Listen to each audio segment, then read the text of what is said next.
pacaran itu tentang jatuh cinta, tetapi menikah itu tentang mempertanggungjawabkan dan memelihara cinta yang sudah terjatuh. Yang saya kasihi Kristo dan Nana, orang tua, bapak mama saksi, segenap keluarga, baik dari Kristo atau dari Nana, teman-teman Romo Deni, Romo Agus, Romo Roni Bere, yang saya kasihi dalam Tuhan. Kemarin setelah misa saya dapat chat dari adik Romo Roni, pastor paroki Babakan, Romo dekatnya Nana. Dia bilang, "Oi kakak ganteng, besok saya ikut misa pemberkatan Kristo dan Nana." Saya bilang, "Oke adik ganteng, selamat datang." Saya sudah berpikir saya akan meminta dia untuk berkhotbah hari ini karena dia yang lebih tahu mereka. Tapi setelah mereka muncul bertiga, saya lalu jadi kebingungan, karena kalau saya kasih Romo Roni nanti tidak enak sama kakak Romo Agus Bere, ada Romo Dendi lagi. Maka supaya adil, sudahlah saya ambil alih lagi. Mengkhotbahkan atau memahkotai kebahagiaan pernikahan untuk Kristo dan Nana bagi saya pekerjaan yang tidak mudah. Kenapa? Karena ada dua perasaan yang sedang berkecamuk, baik di dalam diri mereka berdua juga dalam diri orang tua. Karena ketika mereka mau merayakan nikah, malah neneknya meninggal. Makanya di bagian pengantar saya mengatakan, susah untuk saya menyapa kamu bahagia. Apakah betul hatimu bahagia atau sedang berkecamuk? Tetapi lebih adil saya menyapa, biarkan kita berikan nenek bahagia abadi dalam Kristus yang bangkit, supaya kita tetap bahagia mensyukuri rahmat pernikahan hari ini. Tentu nenek dan Kristo sama-sama punya kepentingan. Nenek itu mau mati supaya cepat bangkit bersama Kristus kan, mumpung Kristus masih bangkit kan.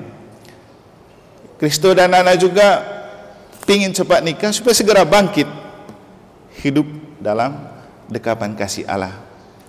Makanya tadi saya bilang, ketika kita dipersatukan dalam kebangkitan Kristus, tidak ada lagi kematian dan kehidupan, karena Yesus bangkit untuk orang hidup dan orang mati.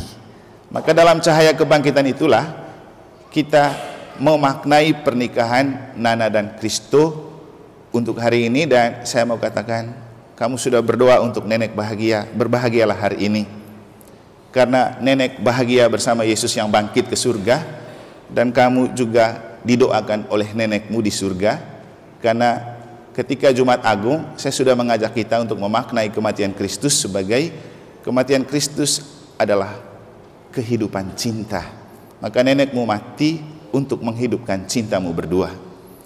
Memang Kristo ini punya rekor yang agak unik dalam hidupnya. Tadi malam saya dengar dari Pak Frans Wangge cerita, dia ini waktu dia lahir, bapaknya Pak Frans Wangge yang meninggal. Hari ini dia menikah, neneknya yang meninggal. Lalu saya komentar begini, itulah konsekuensi dari nama Kristo. Kristo itu kan saya itu Kristus. Karena Kristus juga tidak akan bangkit dan mulia kalau tidak ada salib dan penderitaan, bahkan kematian. Jadi Kristo itu adalah bukti kamu betul-betul murid Kristus. Nah, kembali ke mengapa saya bilang berpacaran itu tentang jatuh cinta, tetapi menikah itu tentang mempertanggungjawabkan dan memelihara cinta yang sudah terjatuh. Tadi sebelum kita masuk, kakak Romo Deni itu komentar begini, Kristo ini pacarnya banyak tapi tiba-tiba yang hamilnya Nana. Nanti beliau yang di bagian akhir saya berikan pencerahan untuk Kristo, karena Romo Deni juga dekat dengan Kristo dan mereka juga masih satu keluarga besar. Tapi kemudian saya komentar begini, ini karena keras doanya Romo Roni ini, pastor paroki Babakan, sehingga Kristo itu kecantol dengan orang yang dekat dengan Romo Roni.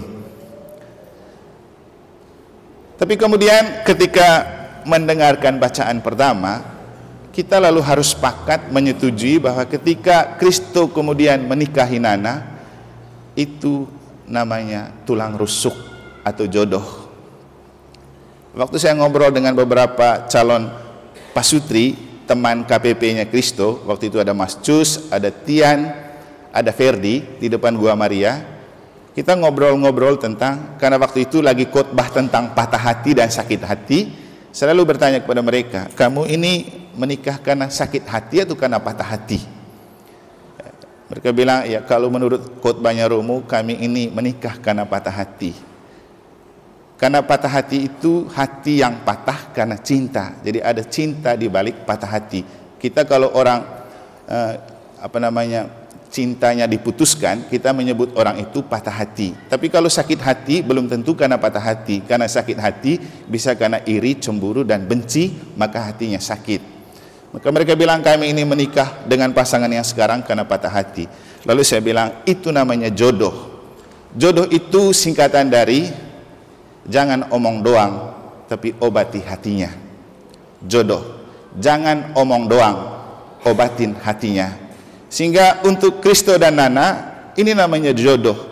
Karena mungkin Nana adalah orang yang bisa mengobati hati Kristo dan Kristo adalah orang yang bisa mengobati hati Nana, karena pasti mereka dua sama-sama punya banyak mantan kan? Benar kan? Ya, namanya mantan kan, pacaran kan untuk tentang jatuh cinta. Saya selalu mengatakan kepada anak-anak muda, ya berpacaranlah dengan sebanyak mungkin orang, ya namanya pacaran. Tapi masalahnya pacaran zaman sekarang itu beda dengan pacaran zaman Pak Anton Wangge mereka ya. Sekarang ini orang pacaran seperti suami istri juga, sehingga susah kita bedakan ini pacaran itu tunangan.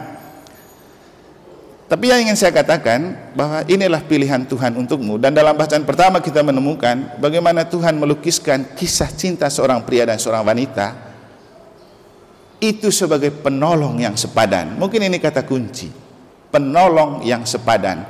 Ketika Tuhan sudah menciptakan segala ciptaan yang lain, ternyata kekayaan bukanlah penolong sepadan untuk seorang pribadi.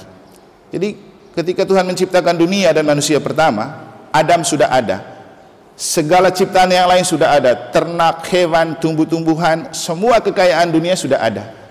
Tapi Tuhan kasihan lihat Adam ini merana. Artinya apa? Soal perasaan dan kebutuhan hati dan batin atau kebutuhan cinta tidak bisa diobati oleh kekayaan.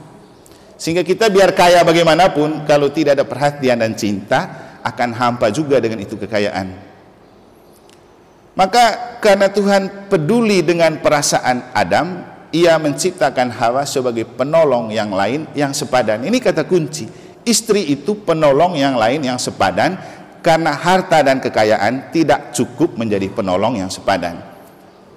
Maka seringkali orang mengatakan, nikahlah dengan orang karena apa adanya, bukan karena ada apanya. Karena ketika orang menikah dengan ada apanya, orang bisa boleh kaya, tapi sering saya bilang, Bapak Ibu, orang kaya mau apa saja bisa.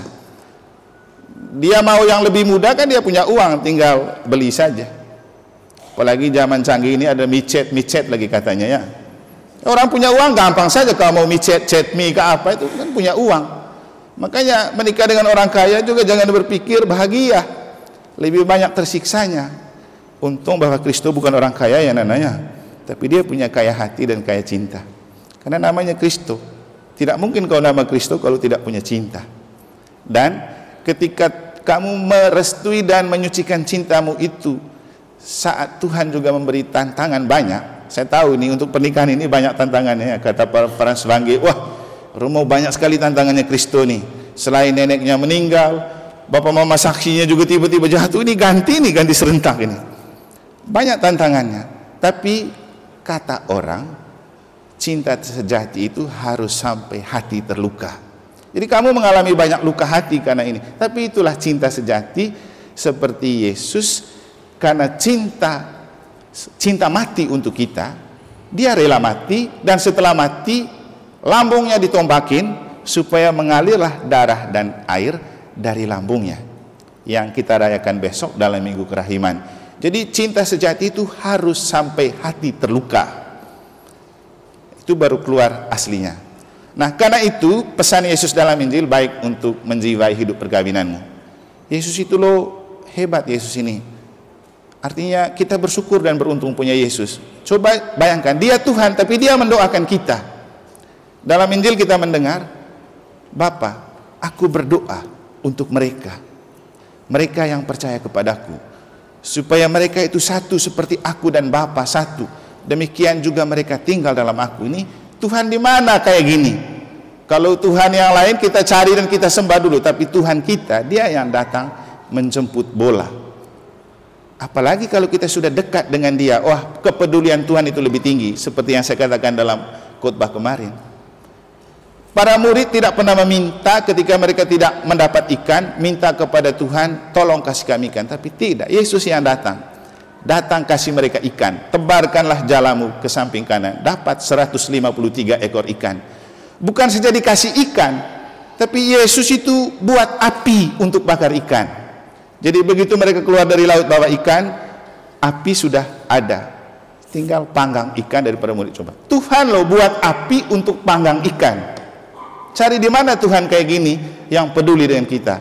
Dan hari ini Tuhan bilang, aku berdoa untuk mereka yang menikah ini, untuk kamu Kristo dan Nana, untuk orang tua, untuk Bapak Mama saksi, untuk kita semua. Dan Yesus punya pesan apa? Tinggallah dalam kasihku. Jadi Kristo dan Nana, kamu punya cinta, tetapi Tuhan punya kasih. Seringkali saya mengatakan, cinta itu akan lekang oleh waktu. Besok-besok kau lihat Nana sudah mulai keriput, Nana melihat Kristo sudah mulai keriput, pasti rasa cinta akan luntur. Tapi kalau kamu membalut cinta itu dengan kasih Tuhan, sekusam apapun penampilan wajah dan fisikmu, tidak akan menyurutkan rasa cintamu, karena kasih Kristus yang menyelimuti. Maka Yesus bilang, tinggallah dalam kasihku itu. Selanjutnya saya berikan kepada Kakak Romo Denny untuk berikan 1-2 pesan untuk Kristo dan Nana. Silakan.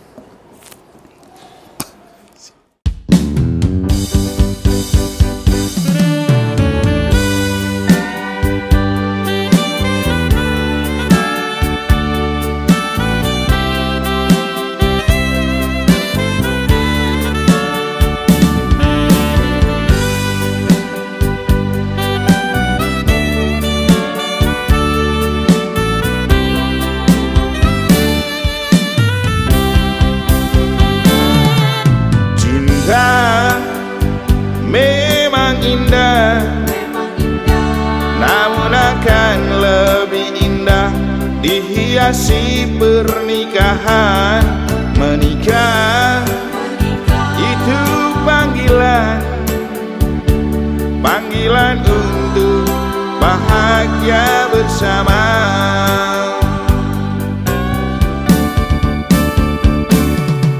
Tuhanlah yang memanggilmu, tanda cintanya untuk hargai dan rawat cintamu.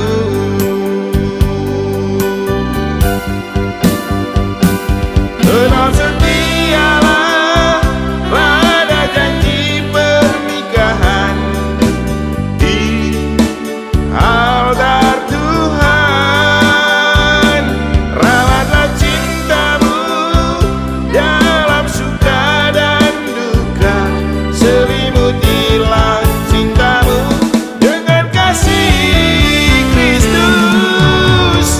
Jiwailah kesetiaanmu dengan iman, karena menikah bukan lagi jatuh cinta.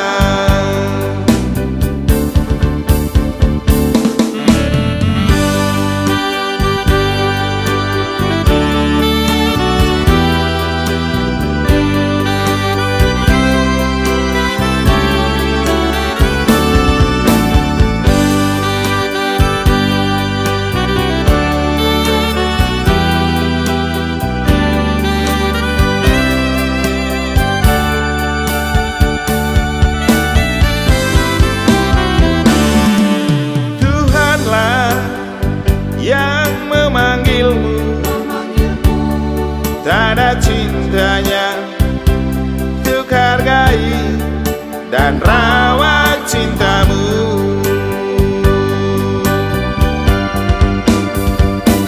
Tetap setialah pada janji pernikahan di altar Tuhan.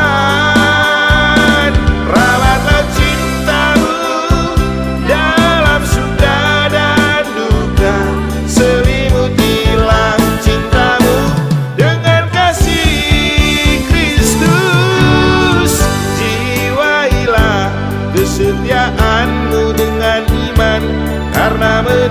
menikah bukan lagi jatuh cinta.